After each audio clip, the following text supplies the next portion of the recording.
S. Mala அவர்களின் சில்லறை. நிறுத்தமில்லாத இடத்தில் போகும்போது வந்த விசில் சத்தத்தின் காரணம் புரியாமல் அவசரமாக பிரேக்கை அழுத்தினார் டிரைவர் முருகையன்.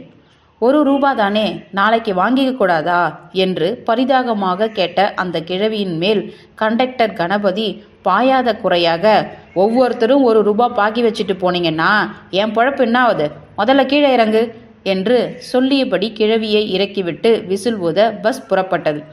டியூட்டி முடிந்து கணபதி வீடு திரும்பிய போது அவர் வீடு மட்டும் இருளில் மூழ்கி கிடந்தது. கரண்ட் பில்லு கட்ட கடைசி நாள். மங்கம்மா கட்டாம விட்டுட்டாலோ என்ற சந்தேகத்துடன், மங்கம்மா என்று உரக்க கத்தினார். கையில் மெழுகுவர்த்தியுடன் வந்த மங்கம்மா, கடைசி நாள் காசு கொடுத்து நீ கழுத்து அறுத்ததுனால எவ்வளவு அவமானம், ₹1 சில்லறை இல்லைன்னு கடைசி நேரத்தில் திருப்பி அனுப்பிட்டான். ₹1 தானே, அட்ஜஸ்ட் பண்ணிக்க கூடாதான்னு கேட்டதுக்கு அந்த ஆள் என்னை என்ன பேச்சு பேசுகிறான், உனக்கு எங்கேயா தெரிய போகுது அதெல்லாம் என்று மங்கம்மா எரிச்சலாய் பேசிக்கொண்டே போக கணபதி அதிர்ச்சியில் சிலையாகி நின்றார். எஸ். மாலா